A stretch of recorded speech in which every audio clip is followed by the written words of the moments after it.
Assalamualaikum warahmatullahi wabarakatuh. Selamat pagi dan salam sejahtera bagi kita semua. Yang kami hormati Bapak Arif Satriansyah SEMM selaku dosen pengampu mata kuliah perpajakan. Kami ingin mengucapkan terima kasih kepada Bapak Arif yang telah memberikan kesempatan kepada kami dan juga arahan selama penyusunan proyek akhir ini. Pada kesempatan yang baik ini, kami ingin mempresentasikan hasil riset yang berjudul Analisis Penghitungan dan Pengisian SPT Masa PPN berdasarkan transaksi pada CV Tri Rama Subang.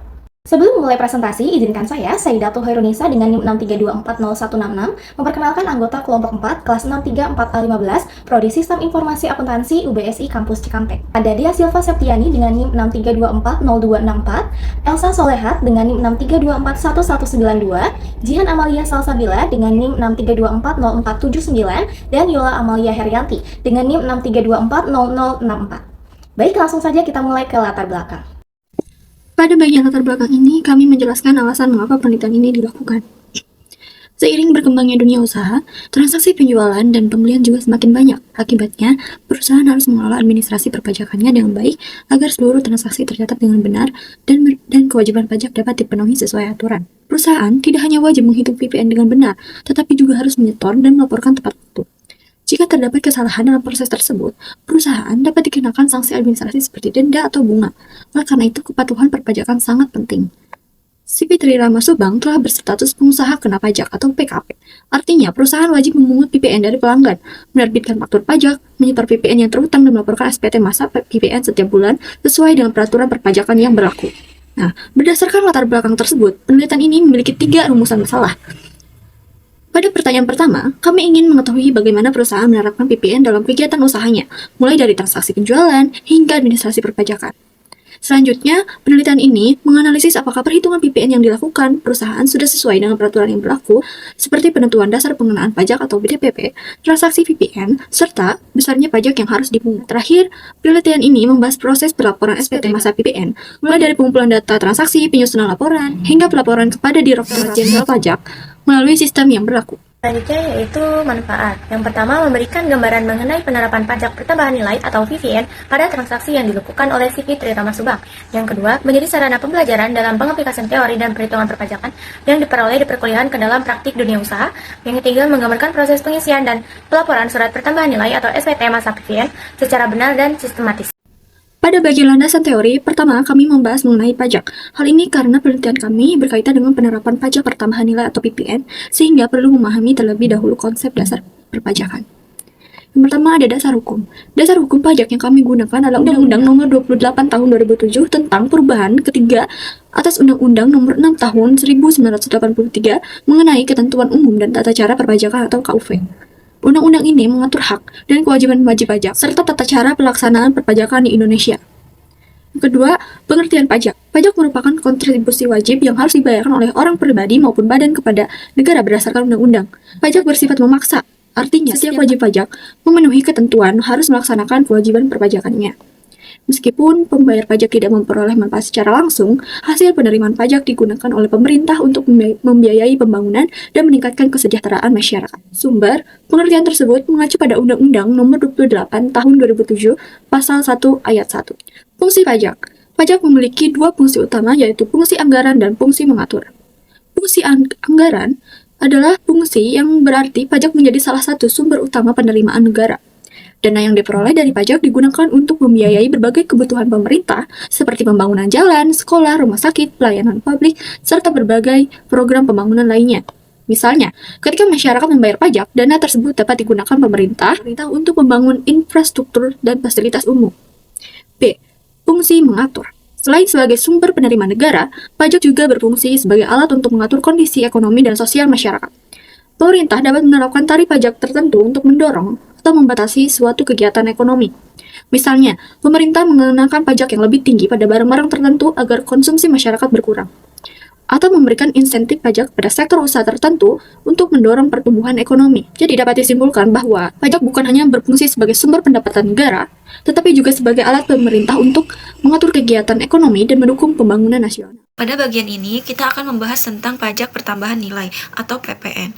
Berdasarkan Undang-Undang Nomor 42 Tahun 2009, PPN merupakan pajak yang dikenakan atas konsumsi barang dan jasa di dalam daerah pabean. Pajak ini dikenakan secara bertingkat pada setiap jalur produksi dan distribusi. PPN memiliki beberapa karakteristik utama. Yang pertama itu PPN merupakan pajak tidak langsung, yang artinya beban pajak bisa dialihkan kepada konsumen. Yang kedua, PPN ini bersifat objektif, yaitu dikenakan berdasarkan objek tanpa melihat kondisi wajib pajak. Yang ketiga, PPN menggunakan sistem multi-stage levy yang bersifat non-kumulatif, sehingga pajak tidak dikenakan berulang kali secara berlipat. Untuk dasar hukumnya, PPN diatur dalam Undang-Undang Nomor 8 Tahun 1983 tentang pajak pertambahan nilai barang dan jasa serta pajak penjualan atas barang mewah. Kemudian, aturan tersebut telah mengalami pembaruan melalui Undang-Undang Nomor 7 Tahun 2021. Telah harmonisasi peraturan pajak perpajakan atau yang biasa disebut UU HPP. Dengan adanya dasar hukum ini, pelaksanaan PPN di Indonesia memiliki landasan yang jelas dan terus disesuaikan dengan perkembangan ekonomi. Yaitu subjek dan objek PPN. Yang pertama itu subjek. Pengusaha kena pajak atau PKP, yaitu pengusaha yang melakukan penyerahan barang karena pajak maupun jasa kena pajak. Dan objek PPN yaitu yang penyerahan barang kena pajak atau BKP, penyerahan jasa kena pajak atau JKP, impor barang kena pajak BKP, ekspor BKP berwujud, ekspor BKP tidak berwujud, ekspor jasa kena pajak JKP. Baik, selanjutnya saya akan menjelaskan mengenai dasar pengenaan pajak pertambahan nilai atau yang biasa disingkat DPP. DPP merupakan nilai yang digunakan sebagai dasar untuk menghitung besarnya pajak pertambahan nilai atau PPN yang harus dibayar oleh wajib pajak. Ada beberapa jenis DPP. Yang pertama adalah harga jual, yaitu dasar pengenaan PPN atas penyerahan barang kena pajak atau BKP. Yang kedua adalah pergantian, yaitu nilai yang digunakan sebagai dasar pengenaan PPN atas penyerahan jasa kena pajak atau JKP. Selanjutnya, ada nilai impor yang digunakan untuk menghitung PPN atas barang yang diimpor dari luar negeri. Kemudian, nilai ekspor yang berlaku untuk transaksi ekspor barang kena pajak maupun jasa kena pajak. Selain itu, ada nilai lain, yaitu nilai yang ditetapkan pemerintah untuk transaksi-transaksi tertentu sesuai dengan ketentuan perpajakan. Terakhir, uang muka atau pembayaran termin, yaitu pembayaran yang diterima sebelum barang atau jasa diserahkan. Meskipun barang atau jasa belum diserahkan, pembayaran tersebut tetap dapat menjadi dasar pengenaan PPN. Selanjutnya, mengenai pelaporan SPT. SPT atau Surat Pemberitahuan merupakan dokumen yang digunakan oleh wajib pajak untuk melaporkan perhitungan pajak, pembayaran pajak, serta pemenuhan kewajiban perpajakan kepada Direktorat Jenderal Pajak atau DJP. Pelaporan SPT bertujuan agar kewajiban perpajakan wajib pajak dapat tercatat dan dipertanggungjawabkan sesuai dengan ketentuan yang berlaku. Selanjutnya, saya akan menjelaskan mengenai batas waktu penyampaian SPT dan formulir SPT masa PPN. Untuk batas waktu penyampaian SPT, SPT masa harus dilaporkan paling lambat 20 hari setelah berakhirnya masa pajak. Sedangkan SPT tahunan orang pribadi harus disampaikan paling lambat 3 bulan setelah berakhirnya tahun pajak. Oleh karena itu, wajib pajak perlu memperhatikan batas waktu tersebut agar terhindar dari sanksi keterlambatan. Selanjutnya adalah formulir SPT masa PPN. Formulir ini terdiri dari beberapa jenis yang memiliki fungsi yang berbeda-beda. Formulir 1111 merupakan formulir induk yang digunakan untuk melaporkan SPT masa PPN dan PPNBM. Kemudian 1111AB berfungsi sebagai rekapitulasi penyerahan barang kena pajak atau jasa kena pajak, perolehan BKP atau JKP serta pajak masukan. Selanjutnya, 1111A1 digunakan untuk mencatat transaksi ekspor BKP dan JKP, sedangkan 1111A2 digunakan untuk mencatat pajak keluaran atas penyerahan BKP atau JKP di dalam negeri. Untuk bagian pajak masukan terdapat formulir 111B1 yang digunakan untuk pajak masukan dari impor atau pemanfaatan BKB maupun JKP dari luar negeri. Kemudian 111B2 digunakan untuk pajak masukan atas perolehan BKB atau JKP di dalam negeri. Sedangkan 111B3 digunakan untuk mencatat pajak masukan yang tidak dapat dikreditkan atau memperoleh fasilitas perpajakan. Dengan adanya pembagian formulir tersebut, pelaporan SPT masa PPN menjadi lebih terstruktur sesuai dengan jenis transaksi yang digunakan oleh wajib pajak. Di sini saya, Saidatu Harunisa, akan mencoba menjelaskan bagaimana langkah-langkah dalam pengisian SPT masa PPN. Di layar sebelah kiri, terdapat deskripsi dan juga transaksi CV Tri Rama Subang selama bulan Mei 2026. Di layar sebelah kanan telah berisi SPT masa PPN yang terdiri dari 7 formulir. Nanti kita akan bedah satu persatu. CV Tri Rama Subang ini merupakan sebuah perusahaan yang bergerak di bidang perdagangan alat mekanik. Contohnya seperti boiler, industrial pump, dan lain sebagainya, baik itu untuk pasar domestik maupun internasional. Sebagai PKP, CV Tri Rama tentunya berkewajiban untuk memungut, menyetor, dan melaporkan pajak pertambahan nilai atas transaksi yang dilakukan sesuai dengan ketentuan perpajakan yang berlaku di Indonesia. Kita akan bahas terlebih dahulu soal penyerahan atau penerimaan pembayaran. Tanggal 2 Mei 2026, diterima uang muka penjualan boiler dari PT Astra Auto Parts Terbuka dengan NPWP sekian sebesar 120 juta atas nilai kontrak 480 juta. Berarti boiler ini merupakan BKP, barang kena pajak. PT Astra Auto Parts ini yang membayar uang muka terlebih dahulu 120 juta. Dasar pengenaan pajak adalah yang 120 juta, bukan yang 480 juta. Ketika penyerahan barang, maka akan terbit faktur pajak kedua yang nilainya 480 juta dikurangi dengan 120 juta. Kasusnya di sini, saat terutangnya terjadi pembayaran terlebih dahulu baru penyerahan. Namun, jika kasusnya adalah sebaliknya, uang mukanya 5 Juni, tetapi penyerahan barangnya 2 Mei, penyerahan dulu baru uang muka, seperti itu, maka faktur pajak itu terbit pada saat penyerahan barang, dan DPP-nya bukan 120 juta, melainkan yang 480 juta. Karena saat terutang adalah penyerahan barang terlebih dahulu, baru pembayaran. Karena ini bukan kegiatan ekspor, maka masuk dalam formulir 1111A2. Kodenya adalah 01, karena PT Astra Auto Parts ini adalah perusahaan biasa ya, yang bukan pemungut. Dalam hal ini, CV Tri Rama lah yang harus memungut PPN-nya. Nomor serinya mulai dari mana? Bisa kita lihat di informasi tambahan, yaitu pada poin ketiga. DPP-nya adalah 120 juta, PPN-nya 11% dikali 120 juta, sama dengan 13.200.000. Transaksi kedua, yaitu pada tanggal 5 Mei 2026, dijual panel listrik industrial kepada PT XD Manufacturing Indonesia senilai 250 juta, belum termasuk PPN. Barang diserahkan pada hari yang sama, berarti masih sama ya pencatatannya, yaitu di formulir A2. Nomor serinya berurut dari transaksi sebelumnya ya. Untuk 26 ini pada nomor seri itu artinya adalah tahun transaksi, yaitu di 2026.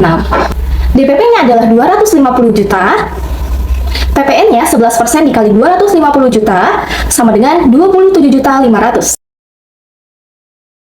Transaksi ketiga, yaitu di tanggal 8 Mei 2026.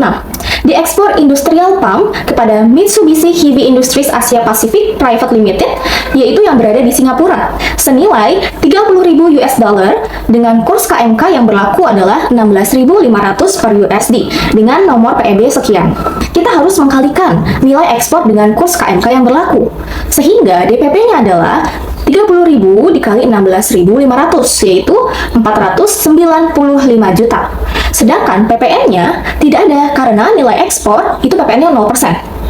Kita harus laporkan bukan di A2 ya, tetapi di formulir A1 sebagai daftar ekspor. Transaksi nomor 4, yaitu pada tanggal 11 Mei 2026, dijual tunai industrial pump senilai Rp44.400.000 kepada PT Aron Jaya Indonesia.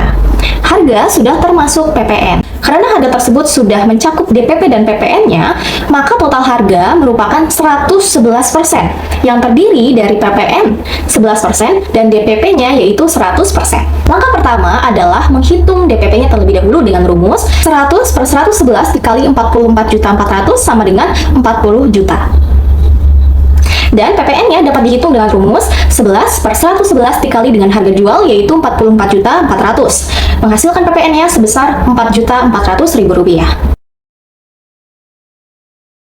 Pada tanggal 15 Mei 2026, diserahkan booster pump kepada PT Trimulya Bangun Persada dengan harga belum termasuk PPN sebesar 28 juta.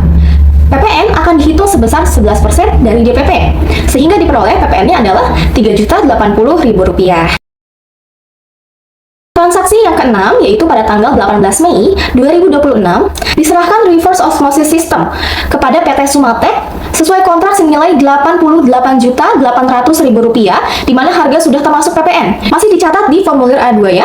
Cara penghitungannya sama seperti soal nomor 4 tadi. DPP-nya adalah 80 juta dan PPN-nya sebesar Rp8.800.000. Transaksi yang ketujuh, pada tanggal 19 Mei 2026, diterima retur sebagian penjualan panel listrik industrial senilai 25 juta dari PT XCD Manufacturing Indonesia karena terdapat kerusakan berdasarkan nota retur nomor NR021 atas penyerahan yang sudah dilakukan tanggal 5 Mei 2026. Jadi, pada tanggal 5 Mei 2026, PT XCD ini sudah melakukan pembelian kepada si Fitri Rama Subang ya, yaitu panel listrik yang nominalnya 250 juta. Ternyata terdapat kerusakan, maka returnya senilai 25 juta. Akan dicatat di formulir A2. Nilai DPP dan PPN dicatat dalam bentuk negatif ya, karena sebagai pengurang pajak keluaran. Umumnya nilai penyerahan retur dianggap sebagai harga sebelum PPN. Jadi DPP-nya adalah 25 juta, PPN-nya 11% dikali 25 juta sama dengan 2.750.000. Transaksi yang ke-8 yaitu pada tanggal 24 Mei 2026 diserahkan 10 unit trafo ke si Fitri Rama Subang cabang Kabupaten Subang senilai 90.600 termasuk laba 20% dari harga jual. Nilai 90.600.000 merupakan harga jual yang sudah ditetapkan. Selain itu, di transaksi ini menjelaskan bahwa harga jual tersebut mengandung laba sebesar 20% dari harga pokok. Berarti kita harus tahu harga pokok terlebih dahulu. Kita harus lakukan perhitungan mundur. Kita coba lakukan permisalan. Harga pokok kita sebut dengan X dan laba yaitu 20% dikali X. Maka akan terbentuk persamaan X ditambah 20% X sama dengan 90,6 juta. 1,2X sama dengan 90,6 juta. Sehingga X yaitu 90.600.000 dibagi 1,2. Akan diperoleh X sebesar 75.500.000. Ini adalah harga pokok seluruhnya. Sehingga PPN-nya dapat kita ketahui sebesar Rp8.305.000. Kita akan lanjut ke transaksi pembelian BKP atau perolehan JKP. Pada tanggal 3 Mei 2026, dibeli plat baja karbon untuk pembuatan boiler dari PT The Master Manufactory senilai Rp68.820.000. Harga sudah termasuk PPN dengan faktur pajak nomor sekian. Karena merupakan pembelian BKP dari BKP dalam negeri dengan faktur pajak, maka dilaporkan sebagai pajak masukan, yaitu pada formulir 1111B2. Yang dimana harga sudah termasuk PPN yaitu Rp68.820.000. DPP-nya 100% dibagi 111 dikali harga sudah termasuk PPN tersebut menghasilkan DPP-nya 62 juta. PPN-nya sebesar Rp6.820.000. Kita akan lanjut transaksi pembelian yang kedua, yaitu di tanggal 20 Mei 2026. Diimpor 1 unit forklift diesel 3 ton dari Harcha Forklift Malaysia Sendirian Berhad senilai $18.000 dengan PIB nomor sekian. Kurs KMK yang berlaku adalah 16.500. Untuk mendapatkan DPP-nya, kita akan mengalihkan nilai impor dengan kurs KMK, yaitu hasilnya 297 juta. PPN impornya adalah 11% dikali 297 juta, sama dengan 32.670.000. Transaksi ini akan dicatat di formulir B1. Maka selanjutnya, kita harus mengerjakan formulir 1111AB. Formulir ini adalah rekapitulasi penyerahan dan perolehan. Bagian 1, yaitu rekapitulasi penyerahan. Poin A, ekspor BKP berwujud atau BKP tidak berwujud atau JKP.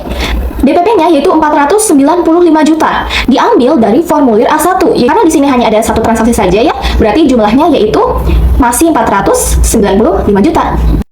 Poin B, penyerahan dalam negeri. Penyerahan dalam negeri dengan faktur pajak yang tidak digunggung. Diambil dari formulir A2. Kita cek formulir A2. Kita scroll ke bawah, maka akan terlihat jumlahnya. Untuk bagian PPNBM, kita kosongkan saja, dibuat 0, karena memang tidak ada transaksi untuk barang mewah ya. Poin C, rincian penyerahan dalam negeri.